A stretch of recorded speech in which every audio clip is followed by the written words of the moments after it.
শেফালি, এক কাপ চা দে তাড়াতাড়ি। আমার গোসলের পানি গরম হলো রে। এই শোন, এই কাপড়গুলো এখনই ধুতে হবে। এই নে ধর। আপনারাই বলে দেন কোন কাজটা আগে করব। কেন? আমি আগে চা চেয়েছি, আমাকে আগে দিবি। বাবা রফিক, আমার গোসলের সময় পার হয়ে যাচ্ছে।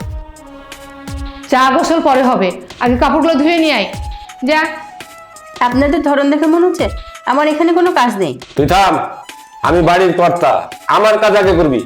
ও, গরম পানি দিয়ে গোসল করে কর্তাগিরি ফোলাবে নাকি? বাহ বাহ, তোমাদের কথা শুনে মনে হচ্ছে আমি বেশি এসেছি। যা আগে চা নিয়ে আই।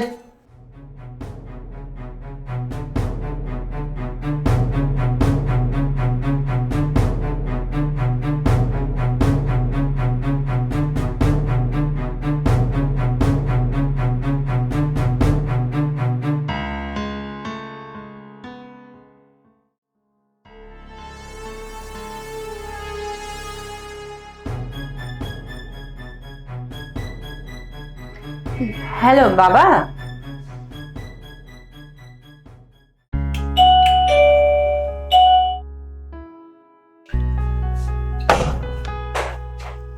আসসালামু আলাইকুম। ওয়ালাইকুম আসসালাম। আসুন।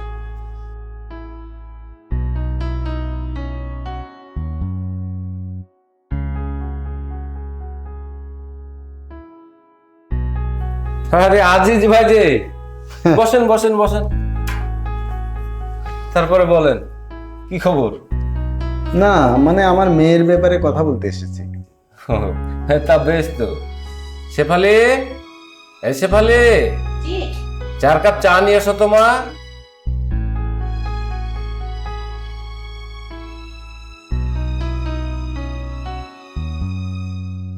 হ্যাঁ ভাই, ঠিক আছে। দাও আমাকে। চা কি বলবেন, কেমন হয়েছে? তোমার হাতে চায়ের কথা বলতে হয় মা, চা তো ভালো হবে। সেটাই তো, অনেক সুন্দর চা বানাই। কাজের মেয়ের সাথে এত ভালো ব্যবহার, তাহলে তো বিয়ের কথা বলাই যায়। তাহলে ভাই সাহেব, এখন এই বিয়ের দিন তারিখের ব্যাপারে কথা বলেন। আমরা তো তৈরি, এখন আপনার ব্যাপার। তাহলে সামনে এই বিয়ে হবে না। এই বেয়াদব মেয়ে, তুই এখানে কথা বলার কে? আমি বিয়ের কনে। যারা কাজের বউয়ের সাথে এরকম আচরণ করতে পারে তারা আর যাই হোক মানুষ হতে পারে না। ও ঠিকই বলেছে, ও আমার মেয়ের সুমাইয়া। বাবা ওঠো তো, এখানে আমাদের থাকার আর কোনো মানেই হয় না।